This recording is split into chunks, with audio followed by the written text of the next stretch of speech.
നമസ്കാരം. Good morning കേരളത്തിലേക്ക് എല്ലാ പ്രേക്ഷകർക്കും സ്വാഗതം. രാജ്യത്ത് വലിയ പരീക്ഷാ ക്രമക്കേടുകൾ ഉണ്ടായി, അതേ തുടർന്ന് വലിയ പ്രതിഷേധങ്ങളും നടന്നു. ശരിയാണ്.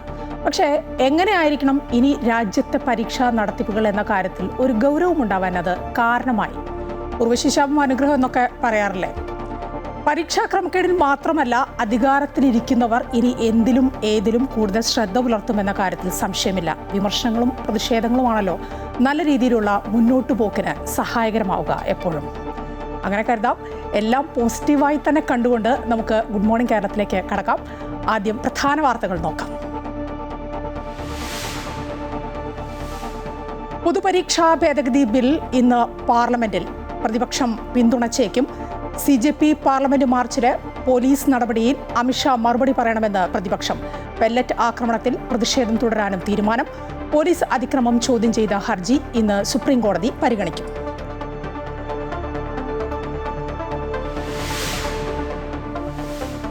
ശബരിമല സ്വർണ്ണക്കൊള്ളയിൽ ദേവസ്വം ബോർഡ് മുൻ പ്രസിഡന്റ് PS പ്രശാന്ത്, ബോർഡ് അംഗം അജയകുമാർ എന്നിവരെ വിശദമായി ചോദ്യം ചെയ്യാൻ പ്രത്യേക അന്വേഷണ സംഘം കൊല്ലം വിജിലൻസ് കോടതിയിൽ ഇന്ന് കസ്റ്റഡി അപേക്ഷ നൽകും.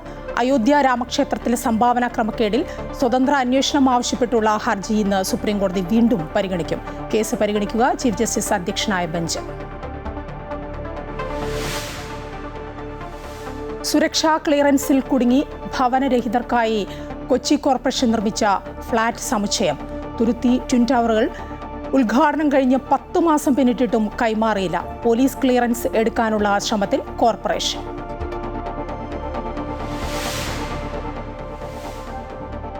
US ഇറാൻ ആക്രമണങ്ങൾ താൽക്കാലികമായി നിർത്തിയതോടെ ആഗോള എണ്ണവില കുറഞ്ഞു.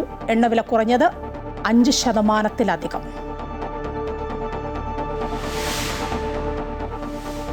കോമൺവെൽത്ത് ഗെയിംസിൽ ഇന്ത്യക്ക് 4ാം മെഡൽ.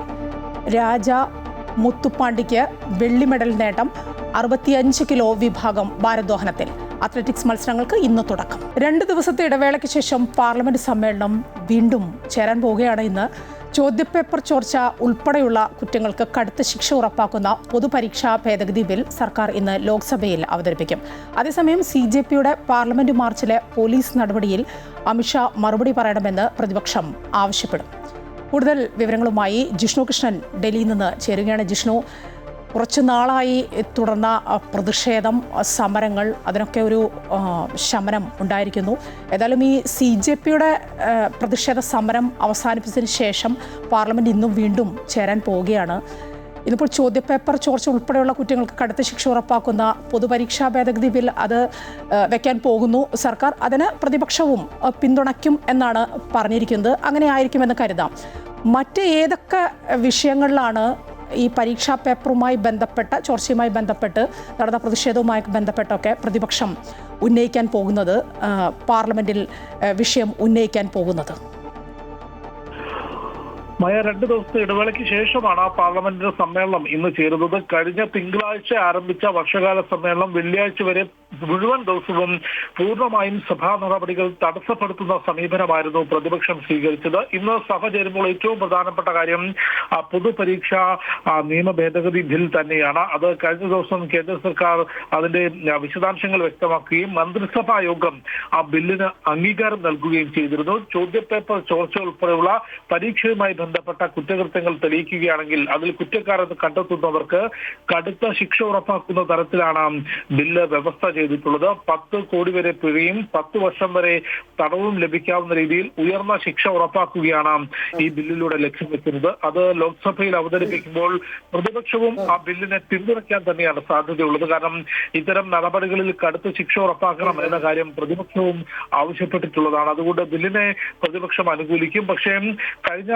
ദിവസങ്ങളിലേതിന് സമാനമായി പാർലമെന്റിനകത്ത് ഇന്നും പ്രതിഷേധിക്കാൻ തന്നെയാണ് പ്രതിപക്ഷ നീക്കമെന്ന് മനസ്സിലാക്കുന്നു. കാരണം കോക്രോച്ച് ജനതാ പാർട്ടി സമരം അവസാനിപ്പിച്ചുവെങ്കിൽ പോലും പാർലമെന്റ് മാർച്ചിൽ വിദ്യാർത്ഥികൾക്കെതിരെ ഉണ്ടായിട്ടുള്ള ലാത്തിചാർജ് ഉൾപ്പെടെയുള്ള വിഷയങ്ങളിൽ കേന്ദ്ര ആഭ്യന്തരമന്ത്രി മറുപടി പറയണം എന്ന ആവശ്യമാണ് പ്രതിപക്ഷം മുൻപോട്ട് വയ്ക്കുക. സഭയിൽ സ്വീകരിക്കേണ്ട നടപടികൾ സംബന്ധിച്ച് ചർച്ച ചെയ്യുന്നതിനായി 10 മണിക്ക് പ്രതിപക്ഷ മുന്നണിയായ ഇന്ത്യ സഖ്യത്തിന്റെ യോഗം വിളിച്ചു ചേർത്തിട്ടുണ്ട്. രാഹുൽ ഗാന്ധി ഉൾപ്പെടെയുള്ള MP-മാർ ആ യോഗത്തിൽ പങ്കെടുക്കും. ആ യോഗത്തിന് ശേഷമായിരിക്കും ഇന്ന് സഭയിൽ എന്ത് നയം സ്വീകരിക്കണം എന്നൊരു അന്തിമ ജിഷ്ണു, ഈ CJPയുടെ പാർലമെന്റ് മാർച്ചിലെ പോലീസ് നടപടിയിൽ അമിത്ഷാ മറുപടി പറയണമെന്നൊക്കെയാണല്ലോ പ്രതിപക്ഷത്തിന്റെ ഒരു ആവശ്യം. അതിന്നിപ്പോൾ എന്തായാലും ഉന്നയിക്കും. അതിൽ ഈ പെല്ലറ്റ് അക്രമം അതാണോ പ്രതിപക്ഷം എടുത്തു കാണിക്കുക? അത്തരത്തിൽ പോലീസ് നടപടി പൂർണ്ണമായും ചർച്ച ചെയ്യണം. എന്തെല്ലാം നടപടികളാണ് വിദ്യാർത്ഥികൾക്കെതിരെ സ്വീകരിച്ചത്, അതിൽ തുടർന്ന് എന്തെല്ലാം എഫ്ഐആറുകൾ രജിസ്റ്റർ ചെയ്തിട്ടുണ്ട്, 20-ാം തീയതി നടന്നിട്ടുള്ള പാർലമെന്റ് വിഷയത്തിലെ മുഴുവൻ പോലീസ് നടപടിയും വിശദീകരിക്കണമെന്നും അതിൽ കേന്ദ്ര ആഭ്യന്തരമന്ത്രി തന്നെ, കാരണം ഡൽഹി പോലീസ് കേന്ദ്ര ആഭ്യന്തര മന്ത്രാലയത്തിന് കീഴിലാണ് വരുന്നത്, വിദ്യാർത്ഥികൾക്ക് നേരെ പെല്ലറ്റ് ആക്രമണം ഉണ്ടായി എന്നുള്ള കാര്യം രാഹുൽ ഗാന്ധി കഴിഞ്ഞ ദിവസം വാർത്താ സമ്മേളനത്തിൽ ചൂണ്ടിക്കാട്ടിയിരുന്നു. അതുകൊണ്ട് ഈ വിഷയത്തിൽ ഉൾപ്പെടെ മുഴുവനായും കേന്ദ്ര ആഭ്യന്തരമന്ത്രി മറുപടി പറയണം എന്നൊരു ആവശ്യമായിരിക്കും പാർലമെന്റിൽ ഉൾപ്പെടെ പ്രതിപക്ഷം മുൻപോട്ട് വയ്ക്കുക. പക്ഷേ മുൻ ദിവസങ്ങളിൽ ഉണ്ടായതുപോലെ സഭാ നടപടികൾ പൂർണ്ണമായും തടസ്സപ്പെടുത്തിയുള്ള ഒരു പ്രതിഷേധത്തിലേക്ക് പ്രതിപക്ഷം കടക്കുമോ എന്നാണ് നോക്കിക്കാണേണ്ടത്. കാരണം കഴിഞ്ഞ ഒരാഴ്ച പൂർണ്ണമായും പാർലമെന്റ് നടപടികൾ തടസ്സപ്പെട്ടിരുന്നു. അതിനെ സ്പീക്കർ ഉൾപ്പെടെ രൂക്ഷമായി വിമർശിക്കുകയും ചെയ്തിരുന്നു. നിലവിൽ കോക്രോച്ച് ജനതാ പാർട്ടി നടത്തി വന്നിട്ടുള്ള സമരം ഏതായാലും അവസാനിപ്പിക്കാൻ സർക്കാരിന് സാധിച്ചു. അതിനുശേഷം നടക്കുന്ന ആദ്യത്തെ ദിവസമാണ്, പാർലമെന്റ് നടക്കുന്ന ആദ്യത്തെ ദിവസമാണ്. അതുകൊണ്ട് ഭരണ പ്രതിപക്ഷ അംഗങ്ങളുടെ പ്രതികരണങ്ങളും പാർലമെന്റിനകത്തെ നയങ്ങളും ഏറെ നിർണായകമാകും. ഒപ്പം 20-ാം തീയതിയിലെ പാർലമെന്റ് മാർച്ചിൽ ഉണ്ടായിട്ടുള്ള പോലീസ് അതിക്രമത്തെ ചോദ്യം ചെയ്തുകൊണ്ടുള്ള ഹർജി ഇന്ന് സുപ്രീം കോടതി പരിഗണിക്കും. കോടതിയുടെ ഭാഗത്തുനിന്ന് എന്തെല്ലാം നിർദ്ദേശം വരും എന്നുള്ളതും ഏറെ നിർണായകമാകും. മായ. ശരി, ജിഷ്ണു കൃഷ്ണനാണ് ഡൽഹിയിൽ നിന്ന് വിവരങ്ങൾ നൽകിക്കൊണ്ടിരുന്നത്. ഇനി നമ്മുടെ സംസ്ഥാനത്തേക്ക് വന്നാൽ തലസ്ഥാനത്ത് ED ഉദ്യോഗസ്ഥരെ ആക്രമിച്ച കേസുണ്ടല്ലോ, അതിൽ 1-ാം പ്രതി നിതിൻ രാജിന്റെ ജാമ്യാപേക്ഷയിൽ കോടതി ഇന്ന് വാദം കേൾക്കാൻ പോവുകയാണ്. പ്രിൻസിപ്പൽ സെഷൻസ് കോടതിയാണ് വാദം കേൾക്കുന്നത്. പ്രതി ഉണ്ണികൃഷ്ണൻ നൽകിയ ഇടക്കാല ജാമ്യം ഇന്ന് അവസാനിക്കാനും പോവുകയാണ്. കൂടുതൽ വിവരങ്ങളുമായി രജിത് കുമാർ ചേരുകയാണ്. രജിത്ത്, തലസ്ഥാനത്ത് നടന്ന ED ആക്രമണം അത് വലിയ വിവാദങ്ങളിലേക്കൊക്കെ പോയതാണ്. ഇന്നിപ്പോൾ ഇടക്കാല ജാമ്യം, ഉണ്ണികൃഷ്ണന്റെ ഇടക്കാല ജാമ്യം അതിന്ന് തീരാൻ പോകുന്നു. അപ്പം നിതിൻ്റെ ജാമ്യ ഹർജി അത് ഏത് വിധത്തിലായിരിക്കും കോടതി ഉൾക്കൊള്ളുക? എന്താണ് നിയമവിദഗ്ധരുടെ ഭാഗത്തു നിന്നൊക്കെ അറിയുന്നത്? അത് എങ്ങനെയാണ് രജിത്ത്?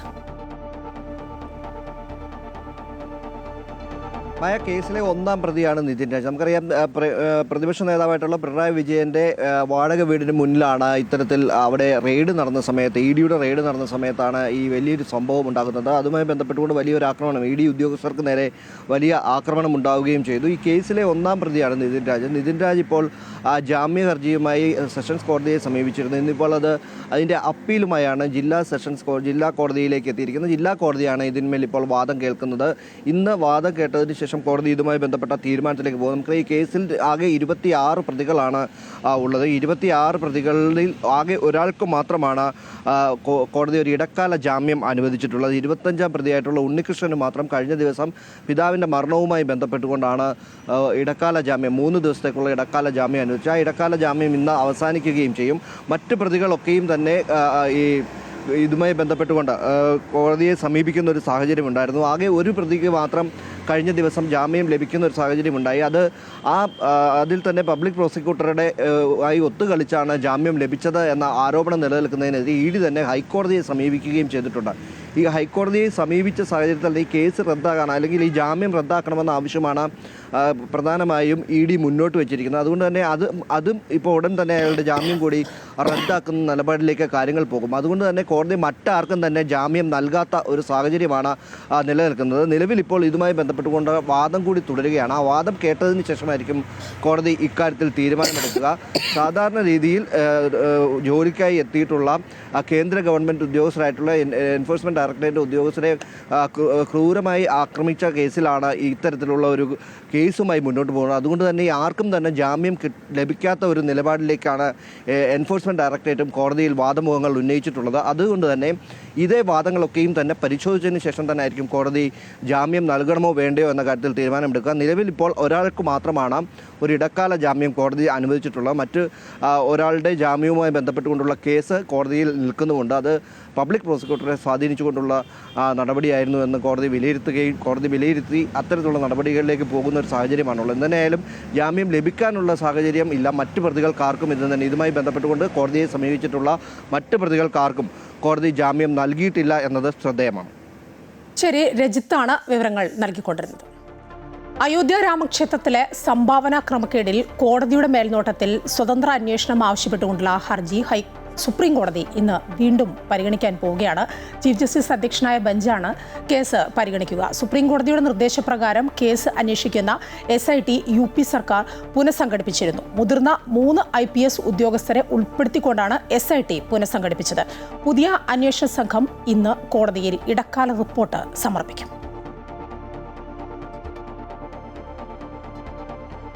ശബരിമല സ്വർണ്ണക്കവർച്ച കേസിൽ അറസ്റ്റിലായ മുൻ ദേവസ്വം ബോർഡ് പ്രസിഡന്റ് PS പ്രശാന്തിനെയും ദേവസ്വം ബോർഡ് മുൻ അംഗം A അജികുമാറിനെയും വിശദമായി ചോദ്യം ചെയ്യാനൊരുങ്ങി പ്രത്യേക അന്വേഷണ സംഘം. പ്രതികൾക്കായി SIT ഇന്ന് വിജിലൻസ് കോടതിയിൽ കസ്റ്റഡി അപേക്ഷ സമർപ്പിക്കും.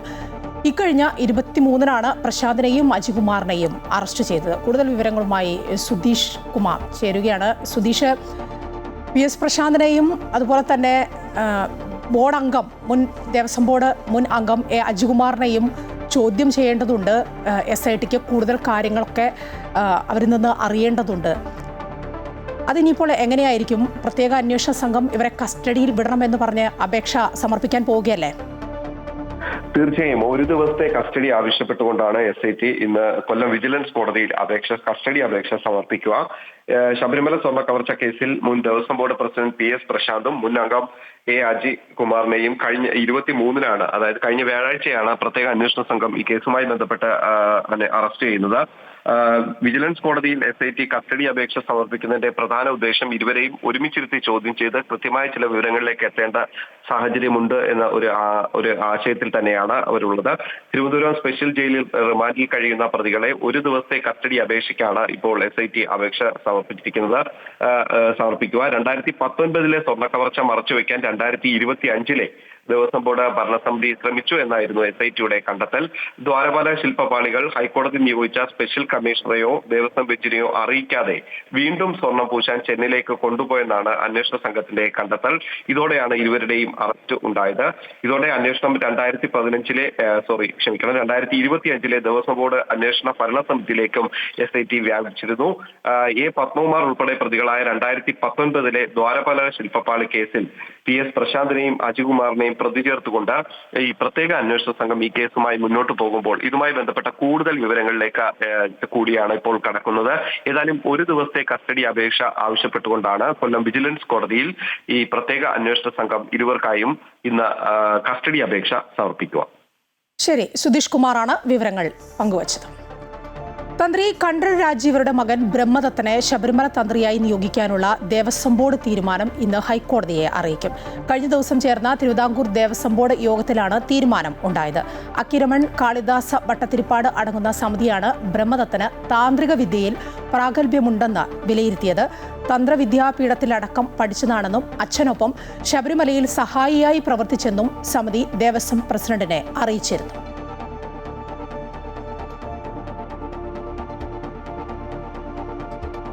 നിതിൻ രാജിന്റെ മരണവുമായി ബന്ധപ്പെട്ട് റിമാൻഡിൽ കഴിയുന്ന 1-ാം പ്രതി ഡോക്ടർ MK റാമിനെ കോടതിയിൽ ഹാജരാക്കും. ക്രൈംബ്രാഞ്ച് നൽകിയ കസ്റ്റഡി ഇന്ന് തലശ്ശേരി കോടതി പരിഗണിക്കും.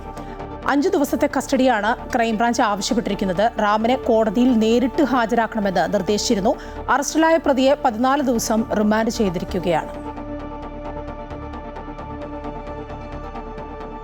സുരക്ഷാ ക്ലിയറൻസിൽ കുടുങ്ങി ഭവനരഹിതർക്കായി കൊച്ചി കോർപ്പറേഷൻ നിർമ്മിച്ചു നൽകിയ ഫ്ളാറ്റ് സമുച്ചയം ഫോർട്ട് കൊച്ചിയിലെ തുരുത്തി ട്വിൻ ടവറുകൾ ഉദ്ഘാടനം കഴിഞ്ഞ 10 മാസം പിന്നിട്ടിട്ടും കൈമാറാൻ ഇതുവരെ കഴിഞ്ഞിട്ടില്ല.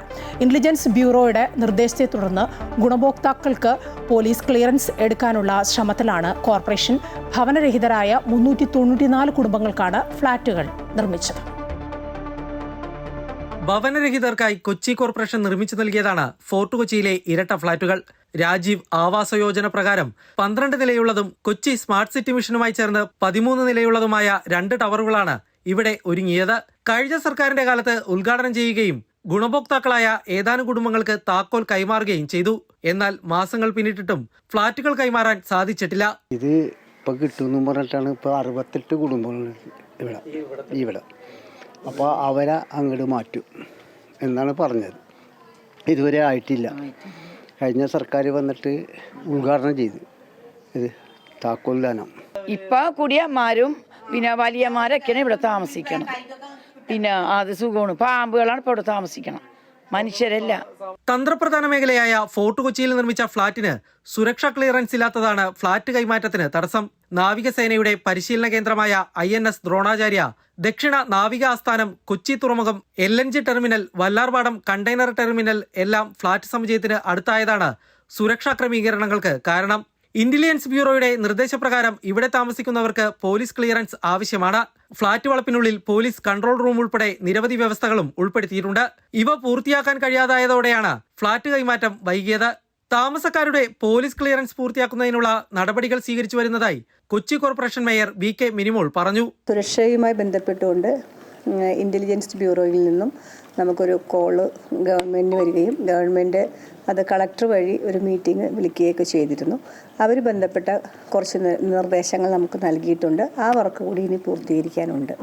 അത് ഇപ്പോൾ നടന്നുകൊണ്ടിരിക്കുകയാണ്. പോലീസിൻ്റെ ക്ലിയറൻസ് ലിസ്റ്റ് നേരത്തെ 2012 അത് തുടങ്ങുമ്പോൾ ഉള്ള ഒരു ലിസ്റ്റാണ്. ആ ലിസ്റ്റിൻ്റെ പോലീസ് ക്ലിയറൻസ് ആവശ്യമാണ്. താമസിക്കാൻ നമ്മൾ ഫ്ലാറ്റ് കൊടുക്കുന്ന ആളുകളുടെ പോലീസ് ക്ലിയറൻസ് സർട്ടിഫിക്കറ്റ് ആവശ്യമാണ്. അതൊക്കെ നമ്മൾ ഇപ്പോൾ എടുക്കുന്നതിന് വേണ്ടിയിട്ട് പോലീസിലേക്ക് ലിസ്റ്റ് കൈമാറിയിട്ടുണ്ട്. 394 കുടുംബങ്ങൾക്ക് താമസിക്കാൻ കഴിയുന്നതാണ് ഫ്ളാറ്റുകൾ. മട്ടാഞ്ചേരി, തുരുത്തി, കൽവത്തി, കോഞ്ചേരി എന്നിവിടങ്ങളിൽ നിന്നാണ് ഗുണഭോക്താക്കളെ കണ്ടെത്തിയത്. ഇവരിൽ 218 കുടുംബങ്ങൾക്ക് അലോട്ട്മെന്റ് കഴിഞ്ഞു. 110 കുടുംബങ്ങൾക്ക് സ്വന്തം വീടില്ലെന്ന രേഖ ഹാജരാക്കാൻ സാധിച്ചിട്ടില്ല. ഇതിനുവേണ്ട നടപടികളും ആരംഭിച്ചതായി മേയർ അറിയിച്ചു. 10 മാസങ്ങൾക്ക് മുമ്പ് അന്നത്തെ മുഖ്യമന്ത്രി പിണറായി വിജയനാണ് ഈ ഫ്ളാറ്റുകളുടെ ഉദ്ഘാടനം നിർവഹിച്ചത്. സുരക്ഷാ ക്ലിയറൻസിൽ കുടുങ്ങിയതോടെ അന്ന് താക്കോലേറ്റ് വാങ്ങിയ കുടുംബങ്ങൾക്കാർക്കും തന്നെ ഇതുവരെ ഇവിടെ താമസിക്കാനായിട്ട് സാധിച്ചിട്ടില്ല.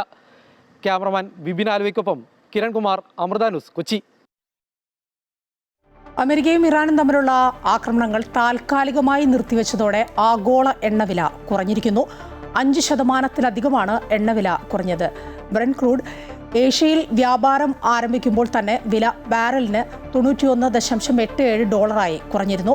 അതേസമയം ഹോർമുസ് കടലിടുക്കിന്റെ നിയന്ത്രണത്തിനായി അമേരിക്കയും ഇറാനും മത്സരിക്കുകയാണ്. ഇടക്കാല തെരഞ്ഞെടുപ്പിന് 100 ദിവസങ്ങൾ മാത്രം ശേഷിക്കെ എണ്ണവിലയിലെ ഇടിവ് ട്രംപിന് അല്പം ആശ്വാസം നൽകും. റിപ്പബ്ലിക് പാർട്ടി കോൺഗ്രസിന്റെ ഇരുസഭകളുടെയും നിയന്ത്രണം നിലനിർത്താൻ ട്രംപ് പോരാടുകയാണ്.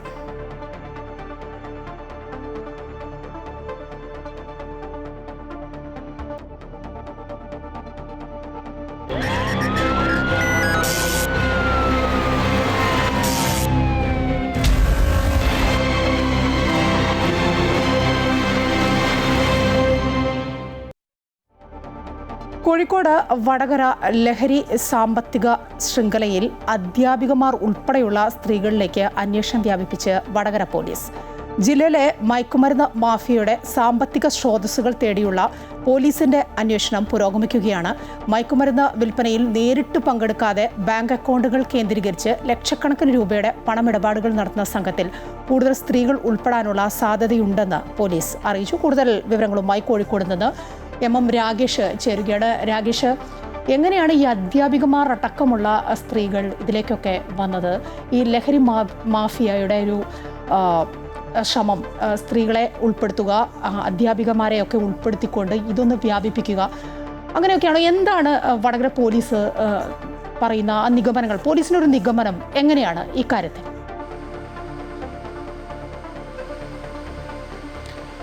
മായ നേരത്തെ സൂചിപ്പിച്ച പോലെ തന്നെ 2 അധ്യാപികമാരാണ് ഇപ്പോൾ പോലീസിന്റെ ഈ അന്വേഷണവുമായി ബന്ധപ്പെട്ട് ഇപ്പോൾ അറസ്റ്റിലായിട്ടുള്ളത്. ആദ്യം മരുതോങ്കര സ്വദേശിനി കീർത്തനയെ ചോദ്യം ചെയ്ത സമയത്താണ് സാമ്പത്തിക ഇടപാടുമായി ബന്ധപ്പെട്ട് ഇത്തരത്തിൽ ലഹരി മാഫിയ വ്യത്യസ്തമായ വഴികളാണ് ലഹരി വിതരണത്തിനും ഒപ്പം തന്നെ ഈ ലഹരി വിതരണത്തിന്റെ ഭാഗമായുള്ള സാമ്പത്തിക സ്രോതസ്സുകളും എന്നുള്ളതാണ് പോലീസ് മനസ്സിലാക്കുന്നത്.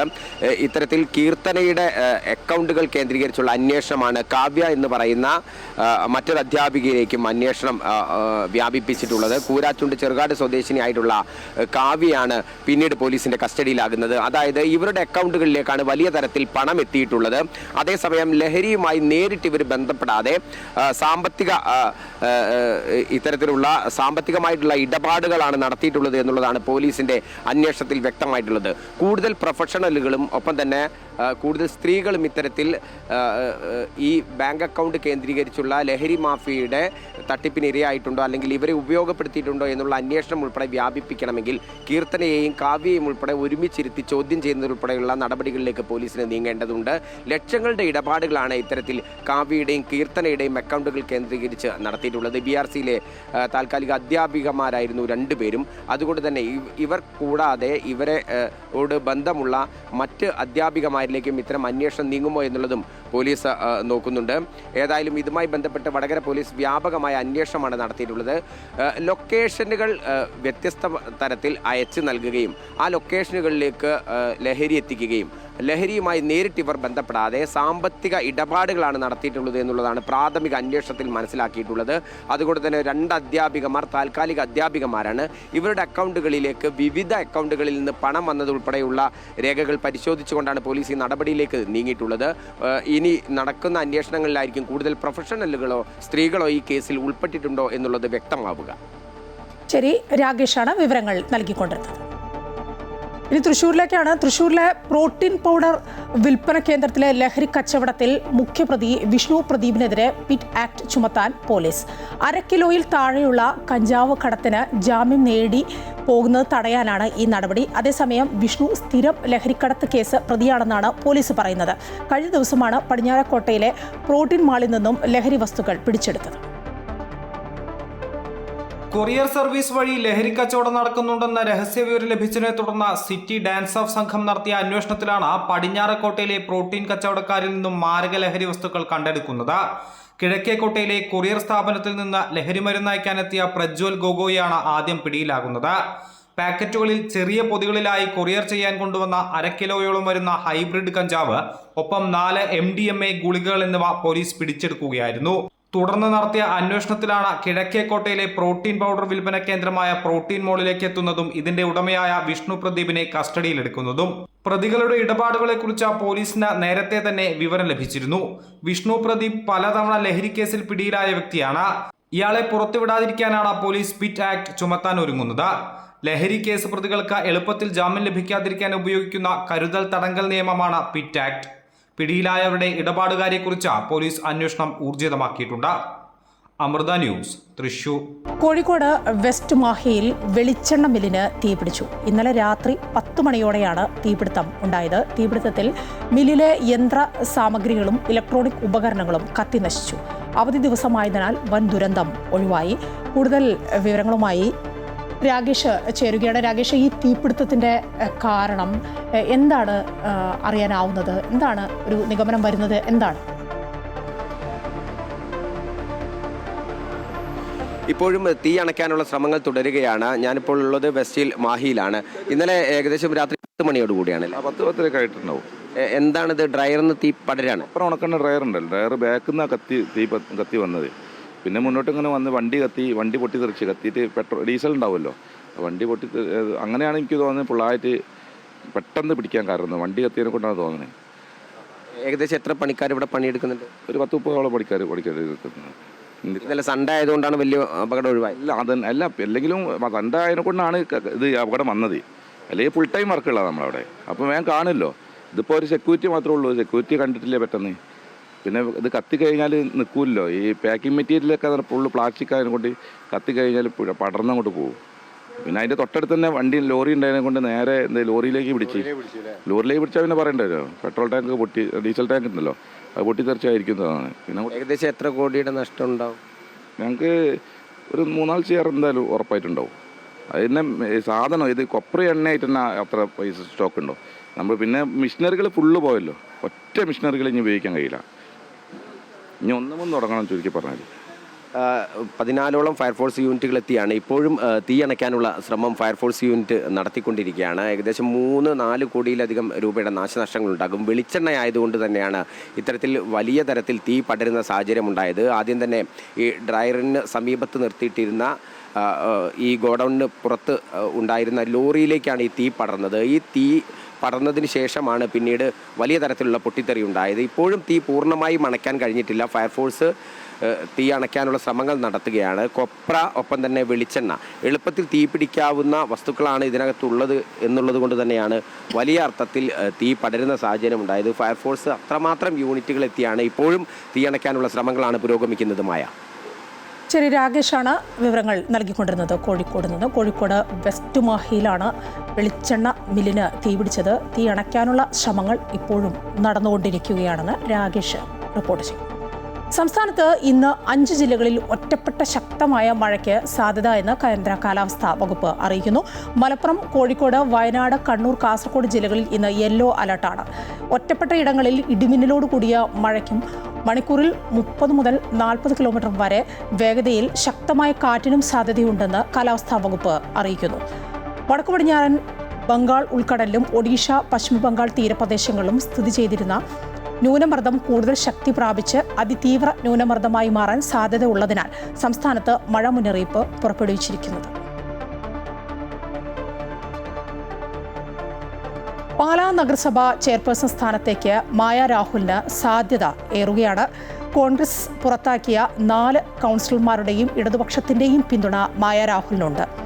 ഭരണസമിതിയുടെ അവസാന 1 വർഷം ലിസിക്കുട്ടി മാത്യുവിന് അധ്യക്ഷ സ്ഥാനം നൽകുന്നത് സംബന്ധിച്ചും ആലോചനകൾ ഉണ്ട്. പാലാ നഗരസഭ ചെയർപേഴ്സൺ സ്ഥാനത്തേക്ക് നിലവിലെ ഉപാധ്യക്ഷയും ആക്ടിംഗ് ചെയർപേഴ്സണുമായ മായ രാഹുലിനെ പിന്തുണയ്ക്കാനാണ് കോൺഗ്രസിൽ നിന്നും പുറത്താക്കപ്പെട്ട കൗൺസിലർമാരും ഇടതുമുന്നണിയും ആലോചിക്കുന്നത്. പാലാ നഗരസഭ 19-ാം വാർഡിൽ നിന്നും കോൺഗ്രസ് വിമതയായി മത്സരിച്ച് കോൺഗ്രസ് നേതാവ് സതീഷ് ചൊള്ളാനിയെ പരാജയപ്പെടുത്തിക്കൊണ്ടാണ് മായ രാഹുൽ ഇത്തവണ കൗൺസിലറായി തിരഞ്ഞെടുക്കപ്പെട്ടത്. ആർക്കും ഭൂരിപക്ഷം ഇല്ലാതിരുന്നതിനെ തുടർന്ന് UDF ഉപാധ്യക്ഷ സ്ഥാനം വാഗ്ദാനം ചെയ്താണ് മായ രാഹുലിനെ ഒപ്പം നിർത്തിയത്. എന്നാൽ 6 മാസത്തേക്കായിരുന്നു ഉപാധ്യക്ഷ സ്ഥാനം. ഇതിനിടെ വിവിധ വിഷയങ്ങളിൽ കോൺഗ്രസ് കൗൺസിലർമാർ സ്വതന്ത്ര കൂട്ടായ്മയ്ക്കും ചെയർപേഴ്സണുമെതിരെ പ്രതിഷേധമുയർത്തിയപ്പോൾ അവർക്കൊപ്പം നിന്ന് മായ രാഹുലും ശക്തമായ എതിർപ്പ് പ്രകടിപ്പിച്ചതോടെ സ്വതന്ത്ര കൂട്ടായ്മ കടുത്ത പ്രതിരോധത്തിലായി. ഇതിന് പിന്നാലെയാണ് നഗരസഭയിൽ അവിശ്വാസ പ്രമേയത്തിന് കളമൊരുങ്ങിയത്.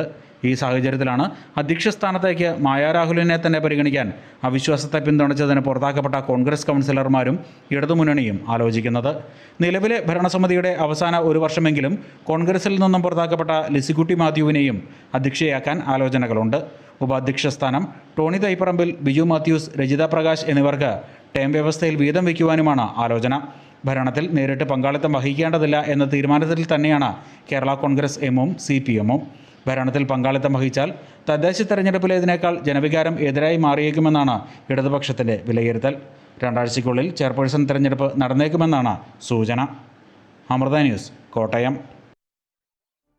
കാസർഗോഡ് റെയിൽവേ സ്റ്റേഷനിൽ പാഴ്സൽ സർവീസ് നിർത്തലാക്കിയ ദക്ഷിണ റെയിൽവേ നടപടിക്ക് എതിരെ പ്രതിഷേധം ശക്തമാവുകയാണ്. ചരക്ക് നീക്കത്തിനായി വ്യാപാരികൾ ഉൾപ്പെടെയുള്ള ആയിരങ്ങളെ ഇത് സാരമായി ബാധിക്കും. MP ഉൾപ്പെടെയുള്ളവർ പ്രശ്നത്തിൽ ഇടപെട്ടതോടെ പാഴ്സൽ സർവീസ് ഭാഗികമായി റെയിൽവേ പുനഃസ്ഥാപിക്കുമെന്നാണ് സൂചനകൾ വരുന്നത്.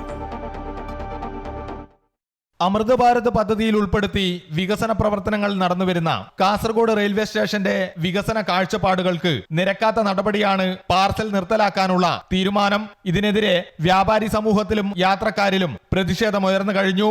ഇൻവേർഡ് ഔട്ട്വേർഡ് പാർസൽ സർവീസുകൾ കാസർഗോഡ് നിർത്തലാക്കിയത് കാരണം മംഗലാപുരം റെയിൽവേ സ്റ്റേഷനെ ആശ്രയിക്കേണ്ട ഗതികേടിലാണ് യാത്രക്കാരും വ്യാപാരികളും. ഇരുചക്ര വാഹനങ്ങൾ ഉൾപ്പെടെ കടത്തിക്കൊണ്ടുപോകുന്നതിൽ സർക്കാർ ജീവനക്കാരടക്കം ദുരിതം നേരിടും. ജില്ലാ ആസ്ഥാനത്തെ റെയിൽവേ സ്റ്റേഷനിൽ പാർസൽ സർവീസ് നിർത്തലാക്കിയത് വികസന വിരുദ്ധമായ നിലപാടെന്ന് റെയിൽവേ പാസഞ്ചേഴ്സ് അസോസിയേഷൻ കുറ്റപ്പെടുത്തി. MP ഉൾപ്പെടെയുള്ള ജനപ്രതിനിധികളുടെ സമ്മർദ്ദങ്ങളും ഇടപെടലും ഉണ്ടായതോടെ ഭാഗികമായി പാർസൽ സർവീസ് പുനഃസ്ഥാപിക്കാനുള്ള നീക്കത്തിലാണ് റെയിൽവേ അധികൃതരെന്നാണ് സൂചനകൾ. ഉത്തരേന്ത്യൻ ഭാഗത്ത് പോകുന്ന വണ്ടികൾ കണ്ണൂർ വിട്ട് കഴിഞ്ഞാൽ കാസർഗോഡ് മാത്രമാണ് സ്റ്റോപ്പ്. അപ്പോൾ എല്ലാ ഒട്ടുമിക്ക യാത്രക്കാരും പാർസൽ ബുക്ക് ചെയ്യുന്നതും അവരുടെ സാധനങ്ങൾ കൊണ്ടുവന്ന് ഈ ട്രെയിൻ ഗതാഗതത്തെ ആശ്രയിച്ചാണ്. അപ്പോൾ അത് പെട്ടെന്ന് നിർത്തലാക്കുമ്പോൾ വലിയൊരു ദ്രോഹമാണ് എടുത്ത് ജനങ്ങൾക്ക് അനുഭവപ്പെടുന്നത്. അതുപോലെ തന്നെ കച്ചവട സ്ഥാപനക്കാർക്ക് തിരുപ്പൂരിൽ നിന്നും ഈറോഡിൽ നിന്നൊക്കെയുള്ള ചെന്നൈയിൽ നിന്നൊക്കെയുള്ള കോയമ്പത്തൂരിൽ നിന്നൊക്കെയുള്ള പല സാധനങ്ങളും പല സാമഗ്രികളും വരുന്നത് ട്രെയിൻ വഴിയാണ്. അതൊക്കെ ഇത് തടസ്സപ്പെടും. പാർസൽ സർവീസ് പൂർണ്ണമായും നിർത്തിവെച്ച നടപടിയിൽ നിന്ന് റെയിൽവേ അടിയന്തരമായി പിന്മാറണമെന്നാവശ്യപ്പെട്ട് കേന്ദ്ര റെയിൽവേ മന്ത്രി, ദക്ഷിണ railway general manager, Palakkad DRM എന്നിവർക്ക് കാസർഗോഡ് MLA ഉൾപ്പെടെ ബന്ധപ്പെട്ടവർ കത്തയച്ചിരുന്നു. അമൃത ന്യൂസ്, കാസർഗോഡ്. സ്വന്തമായി വീടോ വീട്ടുകാരോ ഇല്ലാതെ ആശുപത്രി വളപ്പിലെ പ്ലാസ്റ്റിക് ഷീറ്റിനുള്ളിൽ ജീവിതം തള്ളി നീക്കുകയാണ് 85 കഴിഞ്ഞ കുഞ്ഞപ്പൻ ചേട്ടൻ. എറണാകുളം ജില്ലയിലെ നേര്യമംഗലത്താണ് കരളരിയിപ്പിക്കുന്ന ഈ കാഴ്ച. ദുരിത ജീവിതത്തിലും കുഞ്ഞപ്പൻ ചേട്ടനെ വിട്ടുപോകാതെ ഓമനിച്ചു വളർത്തുന്ന നായ മാത്രമാണ് ഒപ്പമുള്ളത്. വയോധികരുടെ സംരക്ഷണത്തിനായി നിരവധി സർക്കാർ പദ്ധതികളുണ്ടെങ്കിലും അതിൻ്റെയൊക്കെ പരിധിക്ക് പുറത്ത് ദുരിത ജീവിതം നയിക്കുന്ന നിരവധി പേർ ഇപ്പോഴുമുണ്ട്. അവരിൽ ഒരാളാണ് നേര്യമംഗലത്തെ കുഞ്ഞപ്പൻ ചേട്ടൻ. കയറിക്കിടക്കാൻ വീടോ പരിചരിക്കാൻ വീട്ടുകാരോ 85 വയസ്സിലധികം പ്രായമുള്ള ഇദ്ദേഹത്തിനില്ല. ആകെയുള്ളത് ഓമനിച്ചു വളർത്തിയ നായ മാത്രം. ദേശീയപാത വികസന പ്രവർത്തനങ്ങൾ ആരംഭിക്കുന്നതിന് മുൻപ് നേര്യമംഗലത്ത് റോഡരികിൽ ചെറിയ കുടിൽ കെട്ടിയാണ് കുഞ്ഞപ്പൻ ചേട്ടൻ കഴിഞ്ഞിരുന്നത്. റോഡ് നിർമ്മാണത്തിന്റെ ഭാഗമായി അവിടെ നിന്നും കുടിയിറക്കപ്പെട്ടു. അതോടെ സർക്കാർ ആശുപത്രി വളപ്പിൽ പ്ലാസ്റ്റിക് ഷീറ്റിനുള്ളിലായി ജീവിതം. എൻ്റെ ചെറുപ്പം തൊട്ട് അദ്ദേഹത്തെ ഞാൻ കാണുന്നതാണ്.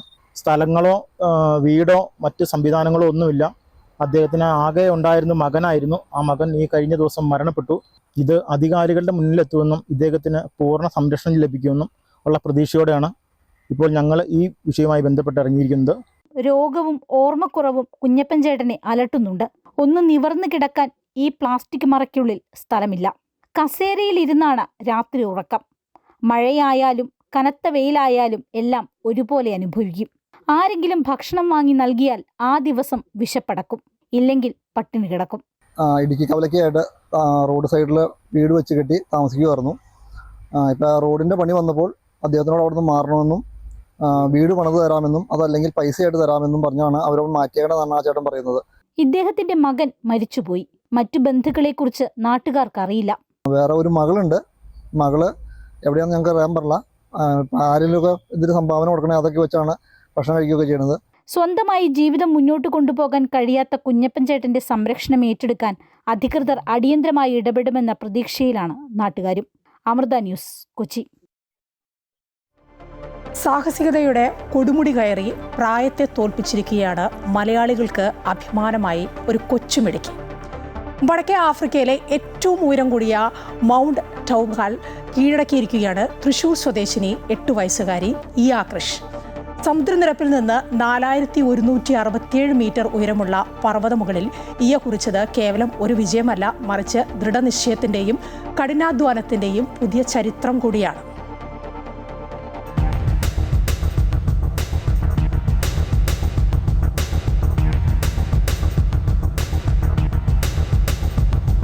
മൊറോക്കോയിലെ പർവ്വതനിരകൾ തണുത്തുറഞ്ഞ പ്രതികൂല കാലാവസ്ഥ കൊണ്ടും കുത്തനെയുള്ള ദുഷ്കരമായ പാതകൾ കൊണ്ടും എന്നും സഞ്ചാരികളെ ഭയപ്പെടുത്തിയിരുന്നവയാണ്. ഓക്സിജൻ അളവ് കുറയുന്ന, ചുവടുകൾ പിഴച്ചാൽ അപകടം കാത്തിരിക്കുന്ന ആ മഞ്ഞു മലനിരകളിലേക്കാണ് 8 വയസ്സു മാത്രം പ്രായമുള്ള ഇയ കൃഷ്ണ എന്ന കൊച്ചുമുടുക്കി ചുവട് വെച്ചു കയറിയത്.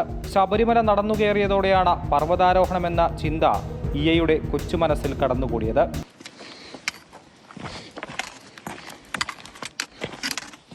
നമ്മളൊരു ശബരിമല യാത്ര ചെയ്തു. ശബരിമല യാത്ര ചെയ്തിട്ട് സിമ്പിളായിട്ട് കയറി. അതുകൊണ്ട് എൻ്റെ അച്ഛൻ ഡിസൈഡ് ചെയ്തു.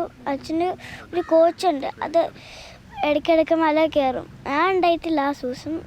അപ്പോൾ എന്നെ കൂടെ കൊണ്ടുവന്ന് പറഞ്ഞു. അപ്പോൾ നമ്മളുടെ കോച്ച് പറഞ്ഞു കൊണ്ടുപോവാം. അപ്പോൾ ഞാൻ കുഞ്ഞു കുഞ്ഞു മൗണ്ടൻസ് കയറി. അത് കഴിഞ്ഞിട്ട് ജബൽജീസ് കയറി. ജബൽജീസ് കഴിഞ്ഞിട്ട് ആണ് കുറച്ചും കൂടെ ട്രെയിൻ ചെയ്തിട്ടാണ് തബ്കുൽ കയറിയത്. പർവ്വതാരോഹണ ചരിത്രത്തിൽ ഇന്ത്യയിൽ നിന്നും ഏഷ്യയിൽ നിന്നും ഈ കൊടുമുടി കീഴടക്കുന്ന ഏറ്റവും പ്രായം കുറഞ്ഞ കുട്ടിയെന്ന അപൂർവ നേട്ടത്തിലേക്കാണ് ഈ കൊച്ചുമിടുക്കി നടന്നു കയറിയത്. UAE ഫ്യൂച്ചറിൽ 2ാം ക്ലാസ്സിൽ പഠിക്കുന്ന ഇയ വലിയ ലക്ഷ്യങ്ങളിലേക്ക് എത്തുവാൻ പ്രായമൊരു തടസ്സമല്ലെന്നും ശരിയായ പരിശീലനവും മാനസിക ധൈര്യവുമുണ്ടെങ്കിൽ ഏത് കൊടുമുടിയും കീഴടക്കാമെന്നും തെളിയിക്കുകയാണ്. സ്നോ ഉണ്ടാകുമ്പോൾ ബുദ്ധിമുട്ട്. എൻ്റെ കാലിൽ താഴെ പോയിക്കൊണ്ടിരിക്കുക. പക്ഷേ വലിയവർക്ക് കുഴപ്പമില്ല. പിന്നെ നല്ല തണുപ്പുമായിരുന്നു. നല്ല കുറച്ച് ഹാഫ് എത്തിയ ഒരു പീക്ക് പോലത്തെ സാധനമുണ്ട്. അതാണ് ഏറ്റവും ടോപ്പ്. അവിടെ റീച്ച് ചെയ്ത പീക്കാണ്. പിന്നെ അത് കഴിഞ്ഞിട്ട് ഫുൾ വേറെ വേറെ മൗണ്ടെയ്ൻസാണ്. തബ്കുലല്ലാതെ വേറെ കുഞ്ഞു സ്ഥലത്തുള്ള വേറെ വേറെ മൗണ്ടെയ്ൻസ്. ഇയയുടെ കുടുംബത്തിന്റെ പിന്തുണയാണ് ഈ കൊടുമുടി കയറ്റത്തിന് പിന്നിൽ. കൊച്ചുകുട്ടിയെ കൊടുമുടി കയറ്റുമ്പോൾ നേരിടേണ്ടി വന്ന പ്രതിസന്ധികളെ തരണം ചെയ്യാൻ സഹായിച്ചത് അച്ഛൻ കൃഷ്ണരാജിന്റെ ദൃഢനിശ്ചയവും അമ്മ അരുണയുടെയും കുടുംബത്തിന്റെയും പ്രാർത്ഥനയുമാണ്. ഒരുപാട് പരിശീലനങ്ങൾക്ക് ശേഷമാണ് ഇയയുമൊത്ത കൊടുമുടി കയറിയതെന്ന് UAEയിൽ ജോലി ചെയ്യുന്ന പിതാവ് കൃഷ്ണരാജ് പറയുന്നു. നമ്മൾ കയറുന്ന പോലെ ഒന്നും കുട്ടികൾക്ക് അങ്ങനെ ഫാസ്റ്റായിട്ട് കയറാൻ പറ്റില്ല. അവർ പതുക്കെയാണ് കയറുള്ളൂ. അപ്പോൾ നമ്മൾ അവരെ മാക്സിമം സെക്യൂർ ചെയ്തിട്ട് കൊണ്ടുപോകണം. കാരണം ഒന്ന് വീണ് കഴിഞ്ഞ് കഴിഞ്ഞാൽ ഈ എക്സ്പീഡിഷൻ കംപ്ലീറ്റ് ചെയ്യാൻ പറ്റത്തില്ല. ഒന്ന് എന്തെങ്കിലും ചെറിയൊരു അപകടം വന്നു കഴിഞ്ഞാൽ പോലും ഈ എക്സ്പീഡിഷൻ നമുക്ക് കംപ്ലീറ്റ് ചെയ്യാൻ പറ്റത്തില്ല. അപ്പോൾ അതുകൊണ്ട് മാക്സിമം അവരെ സെക്യൂർ ചെയ്ത് കൊണ്ടുപോകുക എന്നുള്ളതായിരുന്നു അവിടെ മെയിൻ ടാസ്ക് ഉണ്ടായിരുന്നത്. ഭാവിയിൽ ആഫ്രിക്കയിലെ ഏറ്റവും ഉയർന്ന കൊടുമുടിയായ മൗണ്ട് കിളിമാഞ്ചാരോ കീഴടക്കാനുള്ള പരിശീലനത്തിലാണ് ഈ ആകൃഷ്. പുതിയ യാത്രകൾക്കും വലിയ ലക്ഷ്യങ്ങൾക്കും മുന്നോടിയായി ഈ കൊച്ചുമിടുക്കിയുടെ ദൗത്യം പർവ്വതാരോഹണ ചരിത്രത്തിൽ ഒരു പുതിയ ഏടായി മാറുകയാണ്. അടുത്തത് കിളിമാഞ്ചാരോ. നമ്മൾ ഒറ്റയ്ക്ക് പോയ എന്തെങ്കിലും അപകടം ഉണ്ടെങ്കിൽ നമുക്ക് ആരും ഇല്ലല്ലോ. പക്ഷെ നല്ല ക്രൗഡുള്ള പ്ലേസിലും ഒരാളും പോയാലും കുഴപ്പമില്ല, കുറേ ആൾക്കാരുണ്ട്. പക്ഷെ ക്രൗഡ് ഇല്ലാത്ത പ്ലേസിലാണ് പ്രശ്നം. അമൃത ന്യൂസ്, തൃശ്ശൂർ. സോഷ്യൽ മീഡിയയിലൂടെ തന്നെ അധിക്ഷേപിച്ചെന്ന പരാതിയിൽ പോലീസ് കേസെടുത്തില്ലെന്ന് ചൂണ്ടിക്കാട്ടി നടി അൻസിബ ഹസൻ സമർപ്പിച്ച ഹർജി Ernakulam judicial first class magistrate കോടതി ഇന്ന് പരിഗണിക്കും. നടി ലക്ഷ്മിപ്രിയ ഉൾപ്പെടെയുള്ളവർക്ക് എതിരെയായിരുന്നു അൻസിബ പാലാരിവട്ടം പോലീസിൽ പരാതി നൽകിയത്. അൻസിബയുടെ പരാതി മാനനഷ്ടത്തിന്റെ പരിധിയിൽ വരുന്നതാണെന്നും കേസെടുക്കാനാവില്ല എന്നും പ്രോസിക്യൂഷൻ കോടതിയെ അറിയിച്ചിരുന്നു. എന്നാൽ തന്റെ പരാതി മാനനഷ്ടത്തിന്റെ പരിധിയിൽ വരുന്നതല്ലെന്നും സ്ത്രീത്വത്തെ അപമാനിച്ചതിന് കേസ് എടുക്കേണ്ടതാണെന്നും അൻസിബ കോടതിയിൽ ചൂണ്ടിക്കാട്ടിയിരുന്നു. അതേസമയം അമ്മ അഡ്ഹോക് കമ്മിറ്റിയുടെ പ്രവർത്തനം തടയാൻ കാരണമായ ശ്വേത മേനോന്റെ ഹർജിയിൽ കക്ഷി ചേരാൻ അനുവദിക്കണമെന്നാവശ്യപ്പെട്ടുള്ള അൻസിബയുടെ അപേക്ഷ എറണാകുളം മുനിസിപ്പൽ കോടതിയും ഇന്ന് പരിഗണിക്കും. ഫ്രാൻസിന്റെ ബോർഡോ നഗരത്തിന് സമീപം പടരുന്ന കാട്ടുതീ നിയന്ത്രിക്കാനുള്ള ശ്രമം തുടരുകയാണ്. ചുറ്റുമുള്ള പ്രദേശങ്ങളിൽ നിന്ന് 10,000-കണക്കിന് ആളുകളെ ഒഴിപ്പിച്ചു കഴിഞ്ഞു. സ്ഥിതി പ്രതികൂലമാണെങ്കിലും തീ ബോർഡോ നഗരത്തിലേക്ക് പടരുന്ന സാഹചര്യമാണെന്നും ഫ്രാൻസ് ആഭ്യന്തരമന്ത്രി ലോറൻ ലുണസ് പറഞ്ഞു. കഴിഞ്ഞ ദിവസം ഗിറോണ്ട് മേഖലയിലെ നഗരത്തിന്റെ തെക്കുഭാഗത്തുള്ള ഗ്രാമങ്ങളിൽ നിന്ന് ഏകദേശം 55,000-ഓളം ആളുകളെ ഒഴിപ്പിച്ചിരുന്നു. പ്രധാനമായും ഫ്രാൻസിലും സ്പെയിനിലും 3.5 ലക്ഷത്തോളം ആളുകളെയാണ് മാറ്റിപ്പാർപ്പിച്ചത്. ഫ്രാൻസിന്റെ തെക്കു പടിഞ്ഞാറ് ഭാഗത്ത് 42,000 ഹെക്ടർ വിസ്തൃതിയാണ് കത്തി നശിച്ചത്.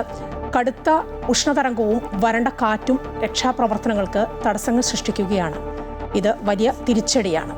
കർക്കിടക പുലരിയിൽ നാടെങ്ങും രാമായണ പാരായണത്താൽ ഭക്തി നിർഭരമാകുമ്പോൾ പൈതൃക സംരക്ഷണത്തിന്റെ അപൂർവവും സുന്ദരവുമായ ഒരു സന്ദേശവുമായി എത്തുകയാണ് മലപ്പുറം മഞ്ചേരിയിൽ നിന്ന് ഒരു വാർത്ത. 3.5 നൂറ്റാണ്ട് പഴക്കമുള്ള താളിയോല രാമായണ ഗ്രന്ഥം അതീവ കരുതലോടെ സംരക്ഷിക്കുകയാണ് ഗിന്നസ് ജേതാവ് അബ്ദുൾ സലീം.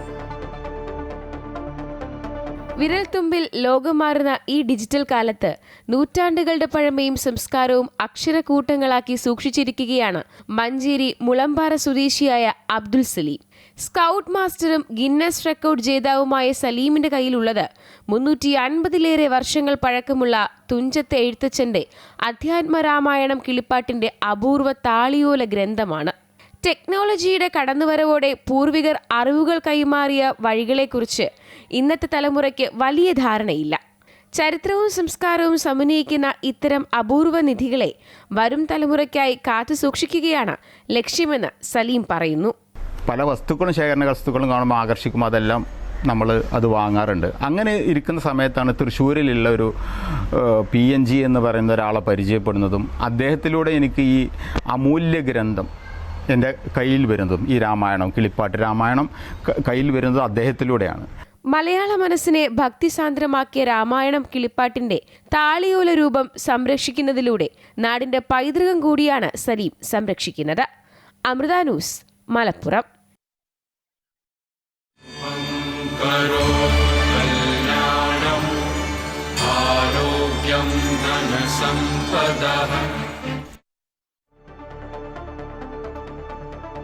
അമൃത ടിവിയും ശ്രീമൂലം ക്ലബ്ബും സംയുക്തമായി പങ്കജ കസ്തൂരിയുടെ സഹകരണത്തോടെ അമൃതം ആയുർവേദം ആരോഗ്യം എന്ന പേരിൽ മെഡിക്കൽ ക്യാമ്പും പ്രഭാഷണവും സംവാദവും സംഘടിപ്പിച്ചു. അമൃത ടിവിയിലെയും ശ്രീമൂലം ക്ലബ്ബിലെയും അംഗങ്ങൾക്കും കുടുംബാംഗങ്ങൾക്കുമായാണ് ക്യാമ്പ് സംഘടിപ്പിച്ചത്. തുടർന്ന് ജീവിതശൈലിയും ആയുർവേദവും എന്ന വിഷയത്തിൽ പങ്കജ കസ്തൂരി ഗ്രൂപ്പിന്റെ സ്ഥാപകനും മാനേജിംഗ് ഡയറക്ടറുമായ പത്മശ്രീ ഡോക്ടർ ജെ ഹരീന്ദ്രൻ നായരുടെ പ്രഭാഷണവും നടന്നു. വർദ്ധിച്ചുവരുന്ന ജീവിതശൈലി രോഗങ്ങളുടെ പശ്ചാത്തലത്തിലാണ് സൗജന്യ ആയുർവേദ മെഡിക്കൽ ക്യാമ്പ് സംഘടിപ്പിച്ചത്.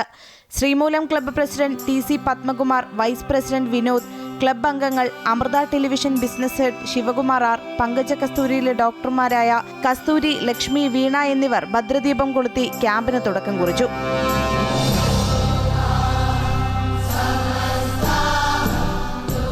അമൃത ടെലിവിഷനുമായി ചേർന്ന് മെഡിക്കൽ ക്യാമ്പ് സംഘടിപ്പിക്കാൻ കഴിഞ്ഞതിലുള്ള സന്തോഷം ശ്രീമൂലം ക്ലബ്ബ് പ്രസിഡന്റ് പത്മകുമാർ പങ്കുവച്ചു. ചരിത്രത്തിൽ ആദ്യമായി ശ്രീമൂലം ക്ലബിന്റെ ഈ ഒരു വേദിയിൽ വെച്ചൊരു Ayurveda camp, free medical camp സംഘടിപ്പിക്കുകയാണ്.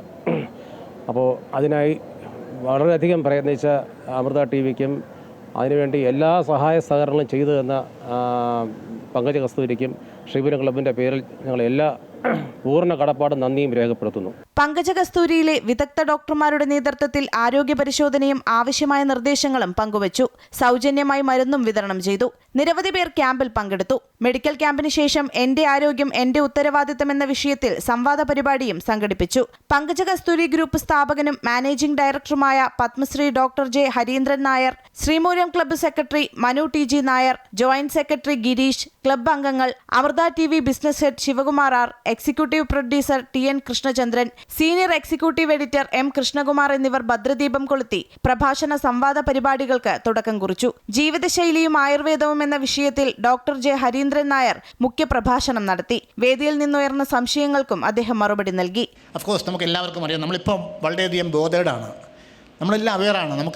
നമുക്കുണ്ടാകാൻ പോകുന്ന പ്രശ്നങ്ങൾ എല്ലാവർക്കും അറിയാം.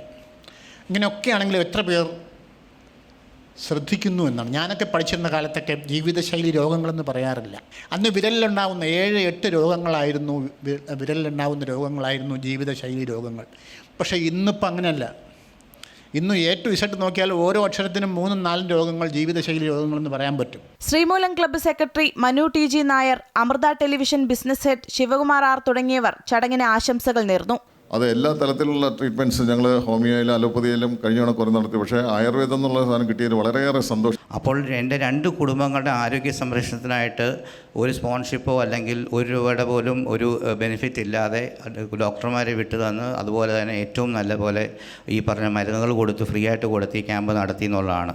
ആരോഗ്യം ആരോഗ്യകരമായ ജീവിതശൈലിയിലൂടെ കൈവരിക്കേണ്ട സമ്പത്താണെന്ന സന്ദേശം പകർന്നുകൊണ്ടായിരുന്നു പരിപാടികൾക്ക് സമാപനമായത്. അമൃത ന്യൂസ്, തിരുവനന്തപുരം.